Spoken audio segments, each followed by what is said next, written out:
సురాజుగా వచ్చుచున్నాడు, భూలోకమంతా తెలుసుకుంటారు. రావి కోటి తేజుడు రమ్యమైన దేవుడు, రావి కోటి తేజుడు రమ్యమైన దేవుడు, రారాజుగా వచ్చుచున్నాడు.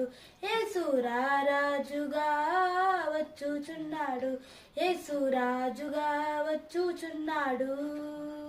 భూలోకమంతా తెలుసుకుంటారు, యేసు రాజుగా వచ్చుచున్నాడు. భూలోకమంతా తెలుసుకుంటారు. మేఘాల మీద యేసు వచ్చుచున్నాడు, మేఘాల మీద యేసు వచ్చుచున్నాడు. పరిశుద్ధాలందరినీ తీసుకుపోతాడు, పరిశుద్ధాలందరినీ తీసుకుపోతాడు. లోకమంతా